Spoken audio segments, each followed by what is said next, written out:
Lo anak Free Fire? Ini HP yang pas buat lo. Nggak percaya? Mari kita review.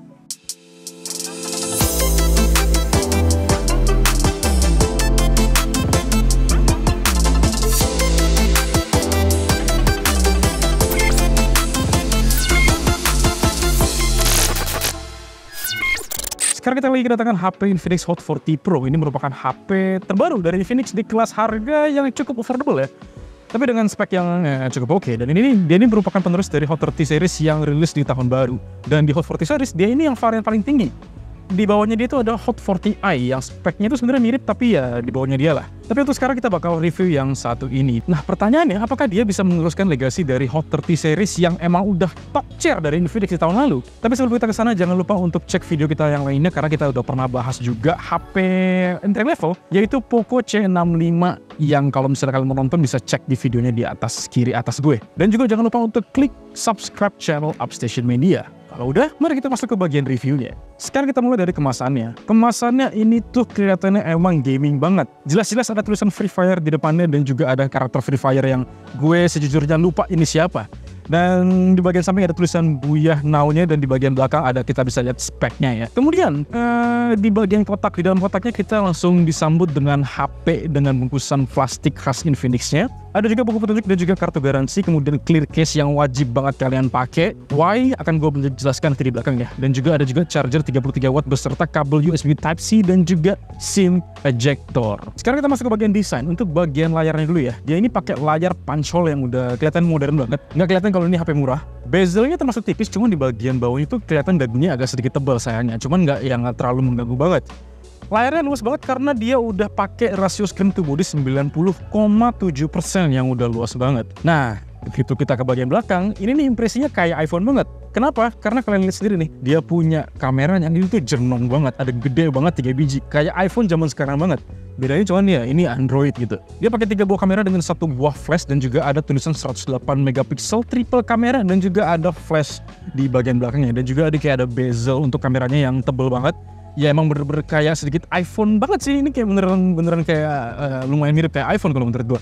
Balik lagi untuk bagian depannya, dia sayangnya masih pakai kaca biasa aja yang belum punya proteksi. Jadi nggak ada proteksi warning Gorilla Glass apapun. Ini sangat rentan ya. Jadi kalau misalnya kalian baru beli HP ini, gue sangat sarankan untuk langsung beli tempered glass, proteksi tempered glass biar nggak baret-baret. Untuk bagian frame sampingnya dia masih terbuat dari plastik standar ya untuk harga kelas segini dan juga bagian belakangnya dia juga terbuat dari plastik. Cuma menariknya yang gue suka adalah dia nggak respon sama sidik jari, dia nggak membekas, jadi nggak kelihatan jorok. Jadi kalau misalnya kalian jorok, kalian nggak akan kelihatan jorok kalau pakai HP ini karena dia nggak membekas sidik jarinya. Jadi bakal kelihatan bersih terus. Dia ada 4 pilihan warna ya, ada Starfall Green, Palm Blue, Starlit Black, dan juga Horizon Gold yang kita pegang sekarang. Cuma kalau misalnya gue disuruh milih ya, gue bakal suruh milih yang Starfall Green karena spesial. Kenapa? Karena ketika kalian taruh HP itu di posisi gelap, dia bakal ada kayak semacam glow in the dark gitu, efek-efek kayak meteor yang nyala. Kemudian kita masuk lebih dalam ke bagian layarnya, dia pakai IPS LCD 6,78 inch FHD+ dengan maksimal kecerahan 500 nits. Dah 500 nits ya. Jadi kalau misalnya kita pakai di dalam ruangan oke banget. Kalau misalnya di luar ruangan tapi dalam kondisi mendung tuh masih oke. Tapi kalau misalnya udah yang diserang sama sinar matahari yang lagi bener-bener terik, bakal kurang begitu kelihatan, bakal belum begitu proper lah ya. Tapi masih bisa dimaklumi lah menurut gue. Nah, kemudian untuk layarnya dia udah pakai layar dengan refresh rate 120 Hz yang udah enak banget untuk nge-scroll dan juga untuk main game.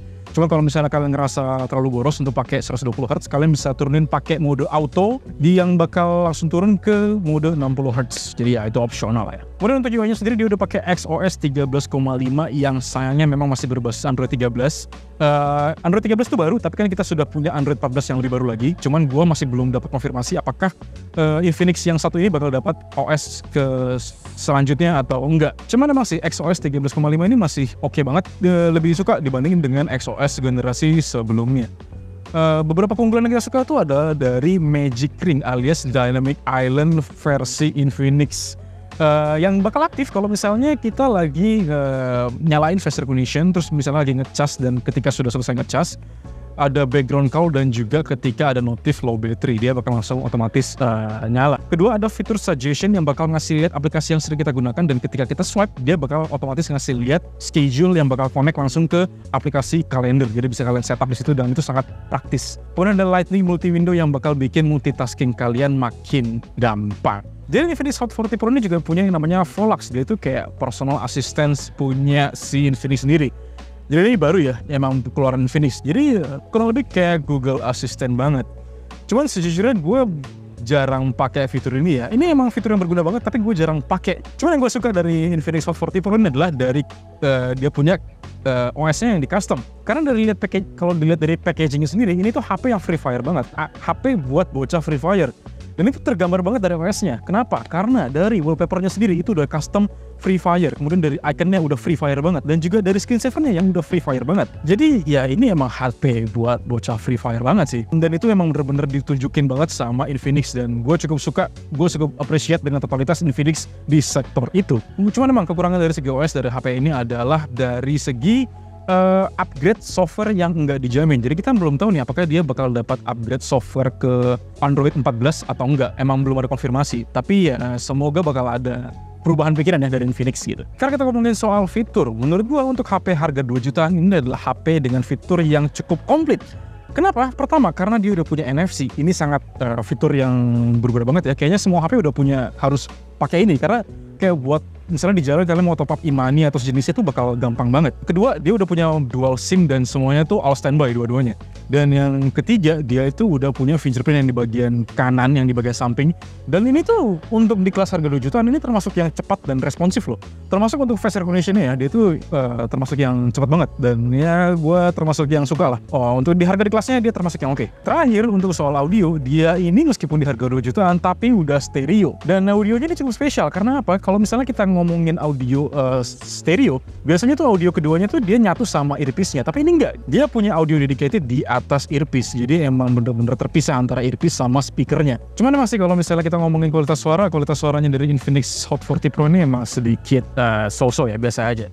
Dia emang kencang di treble tapi bassnya kurang begitu oke, dan juga untuk volumenya cukup sebenarnya cukup proper sih. Kalau misalnya ditanya ini audionya cocok buat apa, kalau misalnya buat nonton sih masih oke ya. Buat nonton film atau series atau YouTube tuh masih oke banget karena dia dual speaker kan. Dan untuk main game dia juga masih oke banget. Cuman kalau untuk dengerin musik ya gue sarankan pakai headset aja sih, karena dia udah punya audio jack di bawah. Dia masih, kalau misalnya buat kalian kaum headset kabel, harusnya masih cukup aman untuk pakai ini. Jadi gue sarankan pakai itu aja kalau misalnya mau dengerin musik.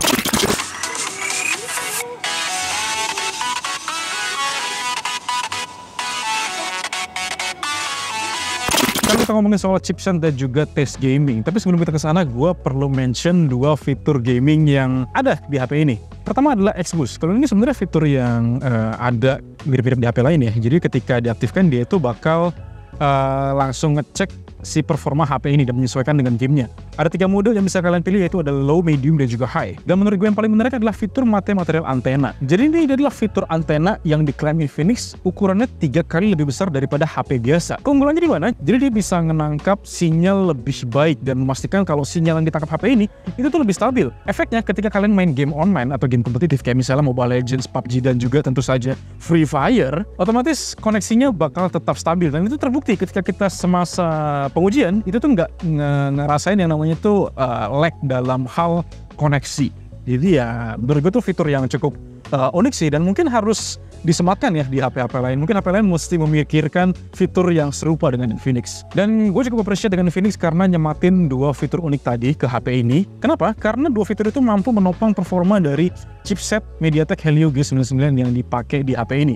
Karena kalau misalnya kalian ngikutin perkembangan teknologi ya, Helio G99 itu adalah prosesor mid-range jagoan, cuman umurnya itu udah cukup uzur, udah 2 tahun dan masih dipakai sampai sekarang di beberapa HP, termasuk Infinix Hot 40 Pro. Kenapa dia masih dipakai? Karena memang masih reliable yang pertama. Dan kedua, ya mungkin bisa bikin harga HP-nya cukup murah. Cuman emang kelemahannya dia belum support 5G. Jadi HP ini masih 4G. Jadi ya ini mungkin pertimbangan ya kalau misalnya kalian mau beli HP ini.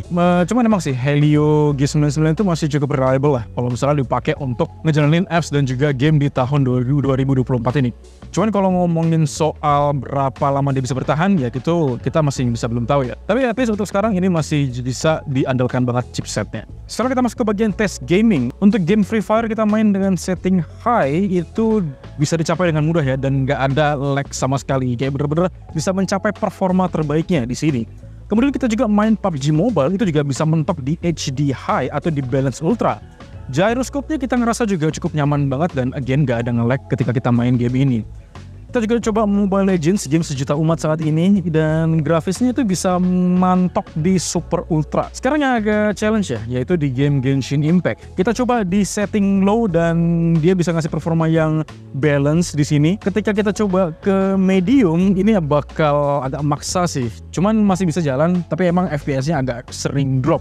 Kalau gue sendiri sih gue nggak begitu rekomen ya untuk main di medium, jadi cukup di low aja. Terakhir nih yang agak unik, kita juga coba gamenya lagi nge-hype belakangan, yaitu Ojol the Game yang bisa dilibas mampus tentu saja dengan performa yang sempurna. Sekarang ngomongin soal suhu, berhubung dia ini pakai case plastik, jadi ketika kita pakai HP ini kita paksa buat main game berat, rasanya itu nggak terlalu panas di tangan ya. Karena kecuali kalau dia pakai case metal mungkin bakal panas banget, tapi ini enggak sih, jadi tetap berasa nyaman aja ketika kalian pakai ngegame untuk jangka waktu yang cukup lama. Sekarang ngomongin soal RAM dan storage, jadi si HP ini dia udah pakai konfigurasi RAM 8GB plus virtual RAM 8GB, jadi 16GB yang bisa kalian pakai, dan juga untuk storage-nya dia sebesar 256. Tapi storage ini spesial karena dia udah pakai storage 256 UFS 2.2 dan bukan lagi eMMC. Kalau misalnya kalian yang bingung bedanya apa, karena dia udah pakai storage UFS 2.2, jadi untuk transfer file itu jauh lebih cepat ketimbang eMMC. Jadi ya kecepatan baca tulis datanya jauh lebih cepat ketimbang eMMC. Ngomongin soal baterai, ini adalah hal yang kita paling suka dari HP ini karena di baterainya awet banget. Jaminan 1 hari bakal tembus kalau misalnya kalian untuk pemakaian casual. Karena ya ini bener-bener awet. Gue suka banget untuk HP yang baterainya ini nggak boros. Untuk dipakai buat main game, kurang lebih dalam durasi sekitar 1 jam dia berkurang sekitar 9-11% aja, dengan catatan untuk grafisnya tidak dipaksa mentok rata kanan. Kemudian kalau misalnya kalian yang suka naik motor nih buat bepergian, ketika dia dipakai buat aplikasi Maps sekitar 30 menit dia cuma berkurang 2-3% aja, jadi bener-bener irit banget. Cocok nih kalau misalnya buat kalian yang dipakai membuat ojol atau misalnya buat ojek online di mobil. Dan untuk chargingnya dia 33 wattnya cepet banget. Untuk 15 menit dia 27%, untuk 45 menit langsung ke 63%. Cuman emang kalau misalnya kalian pengen ngecas HP ini sampai penuh itu butuh waktu 1,5 jam, dan ketika di pengujiannya sendiri itu tuh HP-nya dicas dengan suhu ruangan sekitar 28-30 derajat. Sekarang kita ngomong ke bagian kamera. Meskipun kameranya desainnya kayak iPhone banget, tapi sayangnya kualitas kameranya nggak sebagus itu.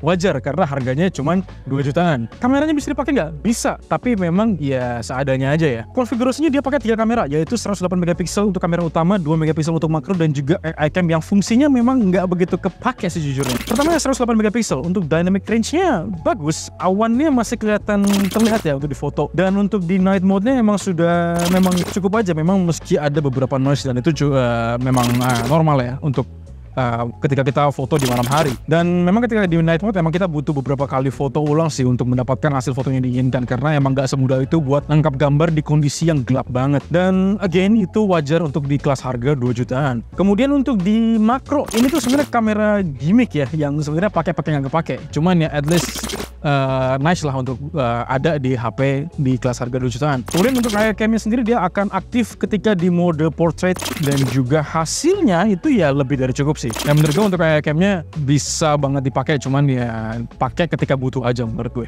Untuk kamera selfie-nya dia 32 megapiksel yang menurut gue udah bagus banget lah untuk keadaan proper ya, untuk nge-take selfie itu udah oke banget. Cuman kalau misalnya untuk keadaan gelap ya itu no sih, karena bakal remang-remang banget. Jadi kalau misalnya kalian mau pakai selfie ya pastikan kondisi pencahayaan ruangannya itu bagus. Untuk video dia mentoknya di 2K 30 fps.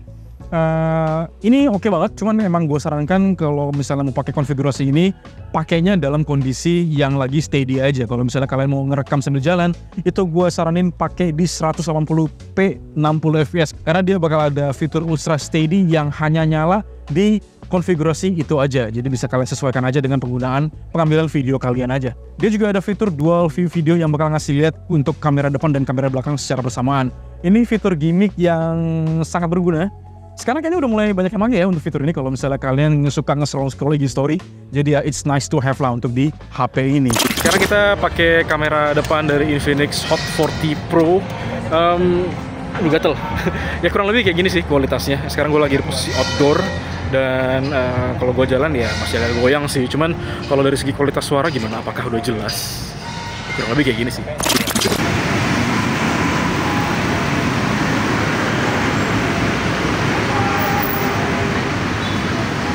Sekarang kita masuk ke bagian kesimpulan. Menurut gua overall ini merupakan upgrade dari segala-galanya dari Infinix Hot 30. Dari segi kamera dia better, dari segi chipset of course dia better, dari segi storage dia better, dan dari segi layar dia juga better. Dan dari segi desain gue lebih suka desain yang ini. Meskipun konfigurasi kameranya dia kelihatannya kayak iPhone-ish banget ya. Tapi gue suka bagian material di belakangnya, dia sama sekali gak ngecap dan gue suka banget untuk yang varian warna hijau. Ini adalah HP termasuk HP kategori HP aman karena bisa dipakai untuk kondisi apa aja. Kalau misalnya buat kameranya oke, untuk nge-game juga oke. Kalau misalnya kalian buat nyari HP pertama atau HP secondary yang gak sulit untuk diajak neko-neko dengan harga yang murah 2 jutaan aja, ini mungkin HP yang cocok buat kalian. Kalian bisa dapetin HP ini di harga 2,2 juta kembali 1000 aja. Jadi termasuk HP yang sangat affordable ya.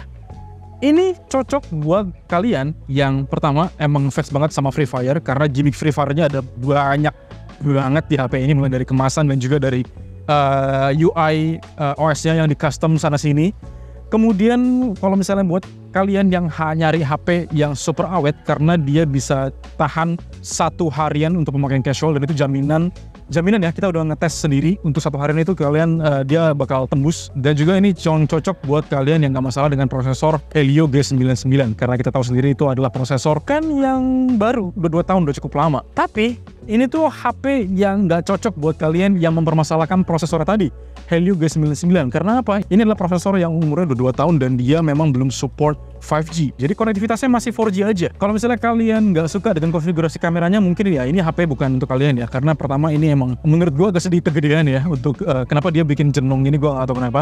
Dan ketika kalian main game, ketika kalian posisiin tangan di sini, itu tuh bakal ngebercak di kamera. Jadi bakal nggak enak banget untuk dipegang. Menurut gue sih gitu ya. Kalau menurut kalian, gue nggak tahu ya, mungkin ini lebih ke preferensi aja. Dan menurut gue yang paling kurang dari HP ini adalah dari segi update softwarenya yang nggak ada jaminan. Emang sekarang dia dapat Infinix, dia dapat XOS 13,5 dengan basis Android 13, tapi kita nggak tahu apakah dia dapat Android 14 atau enggak ke depannya. Jadi ya semoga Infinix bakal berpikir ulang ya untuk memberikan update OS untuk HP ini, karena menurut gue update OS tuh merupakan hal yang penting banget sih. Tapi ya again ini harga 2 jutaan, jadi ya memang kita nggak bisa berharap banyak. Jadi ya kurang lebih gitu aja untuk review kita dari Infinix Hot 40 Pro kali ini. Kalau misalnya kalian pengen baca review tertulisnya bisa cek di www.upstation.media, dan jangan lupa untuk like, share, dan subscribe channel Upstation Media. Gue Yosi dan sampai jumpa di video kita yang berikutnya. Bye bye. Kondusif, awan. Oke. Jadi kalau misalnya kalian orangnya jorok, nggak bakal kelihatan jorok kalau ketika